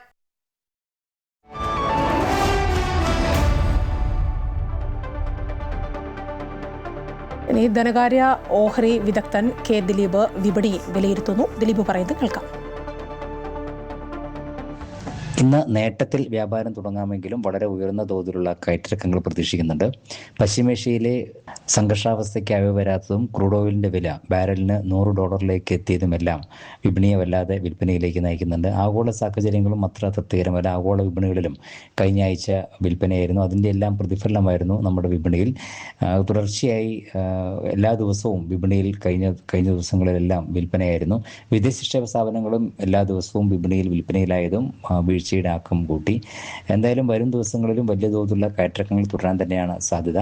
കമ്പനികളുടെ പ്രവർത്തന ഫലങ്ങൾക്ക് ഒരു പരിധിവരെ വിപണിയെ അനുകൂലമായി പ്രതികരിക്കാൻ സഹായിച്ചിരുന്നുവെങ്കിൽ കൂടിയും കഴിഞ്ഞ ദിവസങ്ങളിൽ പുറത്തു വന്ന പ്രത്യേകിച്ചും ബാങ്കിങ് മേഖലയിലെ ചില പ്രവർത്തന ഫലങ്ങൾ അത്ര തൃപ്തികരമല്ലാതെ ഇരുന്നതാണ് വിൽപ്പനയ്ക്ക് കൂടിയ പ്രധാനപ്പെട്ട ഒരു കാരണം. വരും ദിവസങ്ങളിലും വലിയ തോതിലുള്ള കയറ്റിറക്കങ്ങൾ വിപണി തുടർന്നേക്കുമെന്ന് തന്നെയാണ് കരുതുന്നത്. സാങ്കേതികമായി 23,600 എന്ന നിലവാരമാണ് മുൻനിര സൂചിയായ നിഫ്റ്റിക്ക് പ്രധാനം. ആ ഒരു നിലവാരത്തിന് താഴേക്ക് നീങ്ങുകയാണെങ്കിൽ 23,500 എത്താനുള്ള സാധ്യതയുമുണ്ട്. മുകളിലേക്ക് 24,000 തന്നെ ഒരു പ്രതിരോധ നിലവാരമായി പ്രവർത്തിക്കും. ആ ഒരു നിലവാരം മറികടന്ന് വ്യാപാരം നടക്കുന്ന ഒരു സാഹചര്യത്തിൽ മാത്രമേ തുടർച്ചയായി ഒരു മുന്നേറ്റം പ്രതീക്ഷിക്കേണ്ടതുള്ളൂ. ഇപ്പോഴത്തെ സാഹചര്യത്തിൽ 23,600, 24,000 എന്ന നിലവാരത്തിനിടയിൽ വിപണി ക്രമപ്പെട്ടതിന് ശേഷമേ മുന്നോട്ട് നീങ്ങാനുള്ള സാധ്യത കാണുന്നുള്ളൂ. അങ്ങനെ അല്ലാതെ മറിച്ചൊരു വ്യാപാരം ഉണ്ടാവണമെങ്കിൽ ക്രൂഡ് ഓയിലിൻ്റെ വിലയിൽ ഗണ്യമായ ഒരു കുറവോ അല്ലെങ്കിൽ ആഗോള സാഹചര്യങ്ങളിൽ അനുകൂലമായ ഒരു മാറ്റമോ ഉണ്ടാകേണ്ടത് ആവശ്യമാണ്. എന്തായാലും വലിയ തോതിലുള്ള കയറ്റിറക്കങ്ങൾ വിപണിയിൽ തുടരാം. ഇന്ന് നേട്ടത്തിലായിരിക്കും വ്യാപാരം തുടങ്ങുക. നാവിൽ കൊതിയൂറും രുചിഭേദങ്ങളുടെ പുതിയ ലെയർഡ് ഡെസേർട്ട് അനുഭവവുമായി മെറി ക്യാൻ അവതരിപ്പിച്ച് മെർസിലീസ് ഐസ്ക്രീം. ഐസ്ക്രീമിനെ പുതിയ അനുഭവ തലത്തിലേക്ക് ഉയർത്തുന്ന മെറി ക്യാൻ എന്ന പുതിയ ലെയർഡ് ഡെസേർട്ട് ആണ് തമിഴ്നാട്ടിലെ ധർമ്മപുരിയിൽ നടന്ന ചടങ്ങിൽ വിപണിയിൽ അവതരിപ്പിച്ചത്. വ്യത്യസ്തങ്ങളായ രുചിഭേദങ്ങൾക്കൊപ്പം ഗുണമേന്മ, വിശ്വാസ്യത, ഉപഭോക്താവിൻ്റെ സംതൃപ്തി ഇവ ഉൾച്ചേർന്നാൽ മെർസിലീസ് ഉൽപ്പന്നങ്ങളായി എന്ന് ചുരുക്കി പറയാം. മായം ചേർക്കാത്ത 100% ഗുണമേന്മ നിറഞ്ഞ ഉൽപ്പന്നങ്ങൾ വിപണിയിലെത്തിച്ചതിലൂടെ ഉപഭോക്താവിൽ നിന്നും നേടിയെടുത്ത വിശ്വാസ്യതയാണ് മെർസിലീസ് ഐസ്ക്രീമിനെ ഐസ്ക്രീം പ്രേമികൾക്കിടയിൽ ഇഷ്ട ബ്രാൻഡായി വളർത്തിയത്. ഇപ്പോഴിതാ പുതുതലമുറയെ കൂടി ലക്ഷ്യം വെച്ച് ഈ മേഖലയിൽ പുതിയ മാറ്റത്തിനാണ് മേഴ്സിലീസ് തുടക്കം കുറിച്ചിരിക്കുന്നത്. മെറിക്കാൻ എന്ന പുതിയ ഐസ്ക്രീം അനുഭവമാണ് മാനേജിംഗ് ഡയറക്ടർ ജോസഫും കടമ്പുകാട്ടിലും ടീമും അവതരിപ്പിക്കുന്നത്. ഈ പ്ലാന്റ് ഹൈജീനാണ് ഏറ്റവും കൂടുതൽ ഇമ്പോർട്ടൻസ് കൊടുത്തിരിക്കുന്നത്. ഇതിൻ്റെ ക്വാളിറ്റി മെയിൻറ്റെയിൻ ചെയ്യുമ്പോൾ നമുക്ക് പാലാണെങ്കിലും 3000 ലിറ്റർ പാലാണ് ഉപയോഗിക്കുന്നുണ്ടെങ്കിൽ അതിൻ്റെ ലിറ്ററിലും വെയ്റ്റിലും കൃത്യതയോട് കൂടിയിട്ടായിരിക്കും നമുക്കത് ചെയ്യാൻ പറ്റും. അപ്പോൾ റെസിപ്പിയിലൊന്നും ഒരു ചെറിയ വ്യത്യാസം പോലും വരാതെ നമുക്ക് നല്ലൊരു പ്രോഡക്റ്റ് ജനങ്ങളിലേക്ക് എത്തിക്കാൻ കഴിയും. മെർസിഡീസിൻ്റെ ഐസ്ക്രീം സ്ഥിരമായിട്ട് കഴിക്കണം, അല്ലെങ്കിൽ 1-2 പ്രാവശ്യം കഴിച്ചു കഴിഞ്ഞാൽ അതിൻ്റെ ഡിഫറൻസ് മനസ്സിലാക്കാനായിട്ടുള്ളൊരു കപ്പാസിറ്റി ഇന്ന് ജനങ്ങൾക്കുണ്ട്. പ്രീമിയം ഐസ്ക്രീം, ഫ്രൂട്ട് സോസുകൾ, flavour swirls, cake, biscuit, crunchy nuts തുടങ്ങി വിവിധ ഡെസേർട്ട് ഘടകങ്ങൾ ഒരൊറ്റ ക്യാനിൽ ലെയറുകളായി ഒരുക്കിയിരിക്കുന്നതാണ് മെറിക്കാനിൻ്റെ പ്രത്യേകത. ഓരോ സ്പൂണിലും വ്യത്യസ്തമായ രുചിയും രുചിഭേദങ്ങളും അനുഭവിക്കാവുന്ന രീതിയിലാണ് ഈ ഉൽപ്പന്നം രൂപകൽപ്പന ചെയ്തിരിക്കുന്നത്. ഉപഭോക്താക്കൾ അവരുടെ ഇഷ്ടങ്ങളും താല്പര്യങ്ങളും ചേർത്ത് പിടിക്കുന്ന നല്ല അനുഭവങ്ങളെയാണ് തേടുന്നത്. ഈ ചിന്തയിൽ നിന്നാണ് മെറിക്കാനിൻ്റെ ഉദയം. പരമ്പരാഗത ഐസ്ക്രീം സങ്കല്പങ്ങൾക്കപ്പുറം ഓരോ സ്പൂണിലും പുതുമയും സംതൃപ്തിയും സമ്മാനിക്കുന്ന സമഗ്രമായ ഒരു ഡെസേർട്ട് അനുഭവം ഒരുക്കുക എന്നതായിരുന്നു മേഴ്സിലീസിൻ്റെ ലക്ഷ്യം. തമിഴ്നാട്ടിലെ ധർമ്മപുരിയിലുള്ള മേഴ്സിലീസിൻ്റെ അത്യാധുനിക നിർമ്മാണശാലയിലാണ് മെറിക്കാൻ വികസിപ്പിക്കുകയും നിർമ്മിക്കുകയും ചെയ്തിരിക്കുന്നത്. പതിവ് ഐസ്ക്രീം സങ്കല്പങ്ങളിൽ നിന്ന് വ്യത്യസ്തമായി ഒരു ചെറു കുപ്പിയിലാണ് മെറിക്കാൻ വിപണിയിലെത്തുക. അതിനാൽ തന്നെ ഐസ്ക്രീം അലിഞ്ഞു പോകുമെന്ന ഭീതിയില്ലാതെ എളുപ്പത്തിൽ കഴിക്കാമെന്ന പ്രത്യേകതയുമുണ്ട്. ഗുണമേന്മയോടൊപ്പം അളവിലും കാർക്കശം പുലർത്തുന്ന മേഴ്സിലീസിൻ്റെ ഈ പുതിയ ഉൽപ്പന്നം 2-3 ആളുകൾക്ക് പങ്കുവെച്ച് കഴിക്കാം എന്നതാണ് മറ്റൊരു പ്രത്യേകത. അങ്ങനെ ഐസ്ക്രീം രംഗത്ത് രുചിഭേദങ്ങൾക്കൊപ്പം പരസ്പര സ്നേഹത്തിൻ്റെ കൂടി രുചിയനുഭവം സമ്മാനിക്കുകയാണ് മെറിക്കാനും മേഴ്സിലീസ് ടീമും. അമൃത ന്യൂസ്, കൊച്ചി. കോഴിക്കോട് അധ്യാപകരും സഹപാഠികളും സുമനസ്സുകളും ചേർന്നൊരുക്കിയ സ്നേഹത്തണലിൽ ചേക്കേറി ഫിദ ഫാത്തിമയും ആയിഷ ഹുദയും. സമഗ്ര ശിക്ഷ കേരള സൗത്ത് അർബൻ റിസോഴ്സ് സെന്ററിന് കീഴിലുള്ള വിദ്യാർത്ഥികളായി ഇരുവർക്കും സ്പെഷ്യൽ എഡ്യൂക്കേറ്റർമാരും ബ്ലോക്ക് പ്രോജക്റ്റ് ഓഫീസറും അധ്യാപകരും അടക്കമുള്ളവരും ചേർന്നാണ് പുതിയ വീട് നിർമ്മിച്ചു നൽകിയത്. സംസ്ഥാന തലത്തിൽ സമഗ്ര ശിക്ഷ കേരളയ്ക്ക് കീഴിൽ ഇത്രയും വിപുലമായൊരു സ്നേഹവീട് പിറക്കുന്നത് ചരിത്രത്തിലാദ്യമായാണ്.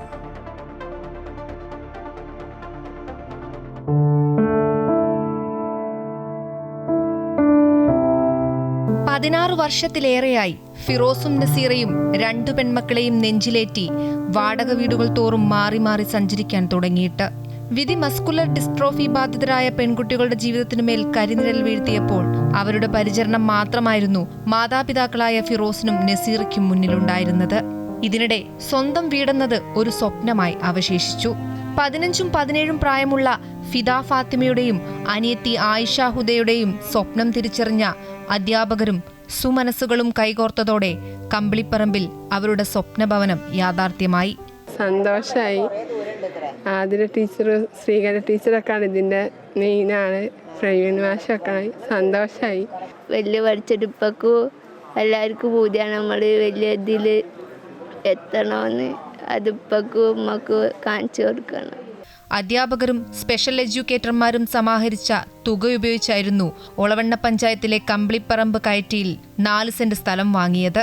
കുറ്റിച്ചിറയിലെ സംഘടനയായ സിയസ്കോയുടെ സഹായത്തോടെ അടിത്തറ കെട്ടി. ആയിഷാഹുദ പഠിക്കുന്ന മീഞ്ചന്ത സ്കൂളിലെ സഹപാഠികളിൽ നിന്നും പണം സ്വരൂപിച്ചാണ് വീട് നിർമ്മിക്കാനുള്ള ശ്രമങ്ങൾ ആദ്യം തുടങ്ങിയത്. ഫിദ ഫാത്തിമ പഠിക്കുന്ന ബേപ്പൂർ സ്കൂളിലെ കുട്ടികളും അധ്യാപകരുമടക്കം ഈ ശ്രമത്തിന്റെ ഭാഗമായി. ഉപ്പയ്ക്കും ഉമ്മയ്ക്കും തന്നെ വല്ല പ്രയാസമാണ്. അവരെ എടുത്തു കൊണ്ട് എടുക്കാനുള്ള മൂത്താൾ തീരെ ബെഡ്രിഡനായിരുന്നു ആ സമയത്ത്. അപ്പോൾ അതിങ്ങനെ കണ്ടപ്പോൾ ഒരു വല്ലാത്തൊരു പ്രയാസം തോന്നി. കോർപ്പറേഷനിലെ ആളുകളെയൊക്കെ വിളിച്ചു ചേർത്ത് ഒരു മീറ്റിംഗ് കൂടി. അപ്പോഴാണ് അങ്ങനെ ഒരു തീരുമാനത്തിലേക്ക് എത്തിയത്. വിദ്യാഭ്യാസ പ്രവർത്തനങ്ങൾക്കിടയിൽ അധ്യാപകർക്കും മറ്റ് സംവിധാനങ്ങൾക്കും സാമൂഹിക ഇടപെടൽ നടത്താൻ കഴിയും എന്നുള്ള ഒരു സൂചന മറ്റുള്ളവർക്ക് കൊടുക്കാൻ കഴിയുമെന്നുള്ളതാണ് ഞങ്ങളുടെ വലിയ സന്തോഷം. 2 മക്കളുടെയും സ്വപ്നങ്ങൾക്ക് തണൽ നൽകിയവരോടുള്ള നന്ദി വാക്കുകൾക്ക് അതീതമെന്നായിരുന്നു മാതാപിതാക്കളുടെയും പ്രതികരണം. സന്തോഷമുണ്ട് ടീച്ചർ ഇതിൽ ഇതാക്കിയതിന്. ശ്രീകല ടീച്ചറോട് അങ്ങനെ മുന്നിട്ട് ഇറങ്ങിയത്, പിന്നെ പ്രവീൺ മാഷു, അങ്ങനെ കുറേ ടീച്ചർമാർ വേണ്ടി ഇതിന് മെനക്കെട്ടി ഞങ്ങൾക്കൊരു വീടാക്കി തന്നു. 2 മക്കളാണ്, 2 നടക്കാത്ത കുട്ടികളാണ്. ഇപ്പം മാസ്റ്റർമാരും ടീച്ചർമാരൊക്കെ ചെഞ്ഞു തരാൻ ഒരു സഹായം തന്നിട്ട് നമുക്ക് ഇത്രയായി വീടായത്. വാടക വീടുകൾ കയറിറങ്ങിയുള്ള ജീവിതം ഇവിടെ അവസാനിക്കുകയാണ്. ഫാത്തിമ ഫിദയും ആയിഷയും ഇനി സ്വന്തം വീടെന്ന സ്വപ്നത്തിലേക്ക് നടന്നെടുത്തിരിക്കുകയാണ്. ഈ വീട്ടിൽ നിന്ന് ഇനി സ്വപ്നങ്ങൾ നെയ്തു തുടങ്ങാമെന്നാണ് ഇരുവരും ഉറപ്പിക്കുന്നത്. സജി തറയിലിനോടൊപ്പം രേഷ്മ സുരേന്ദ്രൻ, അമൃത ന്യൂസ്, കോഴിക്കോട്. മൂന്നാറിലെ തേയിലത്തോട്ടങ്ങളിൽ ഇനി സാങ്കേതിക വിദ്യയുടെ പുതിയ പരീക്ഷണകാലം. കുന്നും താഴ്വരയും താണ്ടി തേയിലക്കുളത്ത് ഫാക്ടറിയിൽ എത്തിക്കാൻ ഡ്രോൺ സാങ്കേതിക വിദ്യ പരീക്ഷിക്കുകയാണ് ഹാരിസൺ മലയാളം ലിമിറ്റഡ്. ഈ ശ്രമം വിജയിച്ചാൽ തേയില വ്യവസായത്തിന്റെ പ്രവർത്തന രീതിയിലും വലിയ മാറ്റമുണ്ടാകുമെന്നാണ് പ്രതീക്ഷിക്കുന്നത്. മൂന്നാറിനടുത്തുള്ള ദേവികുളത്തെ ലോക്ക്ഹെഡ് എസ്റ്റേറ്റിലാണ് ക്വാഡ്കോപ്റ്റർ ഡ്രോൺ ഉപയോഗിച്ചുള്ള പരീക്ഷണത്തിന് തുടക്കമായത്. ഹാരിസൺസ് മലയാളം ലിമിറ്റഡും ട്രോപ്പോവർക്സ് കമ്പനിയും സംയുക്തമായാണ് പരീക്ഷണം നടത്തുന്നത്. തോട്ടത്തിൽ നിന്ന് ശേഖരിക്കുന്ന പച്ച തേയിലക്കൊളുന്ത് ഫാക്ടറിയിലേക്ക് അതിവേഗത്തിൽ എത്തിക്കുകയാണ് ലക്ഷ്യം. ദുഷ്കരമായ ഭൂപ്രകൃതിയുള്ള തേയിലത്തോട്ടങ്ങളിൽ തൊഴിലാളികളുടെ ജോലിഭാരം കുറയ്ക്കുക, ഗതാഗതത്തിന് വേണ്ട സമയം ലാഭിക്കുക, കമ്പനിയുടെ ഉൽപ്പാദനക്ഷമത വർദ്ധിപ്പിക്കുക എന്നിവയാണ് പദ്ധതിയിലൂടെ ലക്ഷ്യമിടുന്നത്. We'll be transporting leaf through payload drones, and this will increase the productivity of the workers in days to come, and that will increase their earnings too. നിലവിലെ പരീക്ഷണം വിജയകരമായാൽ കൂടുതൽ ഭാരം വഹിക്കാൻ ശേഷിയുള്ള ക്വാഡ്കോപ്റ്റർ ഡ്രോണുകൾ എത്തിക്കാനാണ് കമ്പനിയുടെ തീരുമാനം. ഡ്രോൺ സംവിധാനം നിലവിൽ വരുന്നതോടെ ചുമട്ടുഭാരം കുറയുമെന്ന പ്രതീക്ഷയിലാണ് തൊഴിലാളികൾ. ചുമക്ക് വേണ്ട, ഞങ്ങൾക്ക് ഈസിയാവും ഇരിക്കുമല്ലേ. പരീക്ഷണത്തിന്റെ ഫലങ്ങൾ വിലയിരുത്തിയ ശേഷമാകും പദ്ധതി കൂടുതൽ എസ്റ്റേറ്റുകളിലേക്ക് വ്യാപിപ്പിക്കുന്ന കാര്യത്തിൽ അന്തിമ തീരുമാനമെടുക്കുക. സാങ്കേതികവിദ്യയും തേയില വ്യവസായവും കൈകോർക്കുന്ന ഈ പരീക്ഷണം തേയില മേഖലയ്ക്ക് മുന്നേറ്റമുണ്ടാകുമെന്നാണ് പ്രതീക്ഷ. Amrita news, Idukki.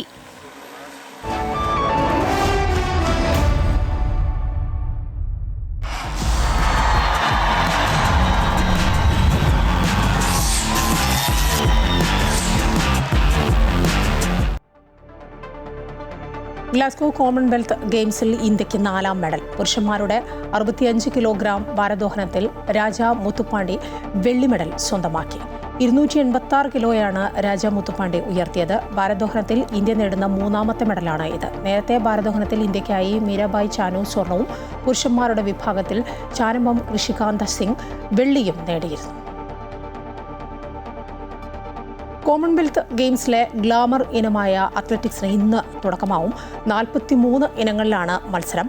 Medal പ്രതീക്ഷകളുമായി Indian താരങ്ങൾ ട്രാക്കിലും ഫീൽഡിലും ഇറങ്ങും. ഇന്ത്യക്കായി 32 അത്ലറ്റുകൾ കളത്തിലിറങ്ങും. ഇത്തവണ ജാവലിൻ ത്രോയിൽ നീരജ് ചോപ്രയും ഹൈജമ്പിൽ ദേശീയ റെക്കോർഡുകൾ സ്വന്തമാക്കിയ സർവേഷ് കുശാരെയും മെഡൽ പ്രതീക്ഷിക്കുന്നുണ്ട്. ഒപ്പം തേജസ്വിൻ ശങ്കറും ആദർശ് റാമും മത്സരരംഗത്തുണ്ട്. ലോങ് ജമ്പിൽ എം ശ്രീശങ്കറും സത്യനാഥനും വനിതാ ഹൈജമ്പിൽ പൂജ സിംഗും യോഗ്യതാ റൗണ്ടിൽ മത്സരിക്കും.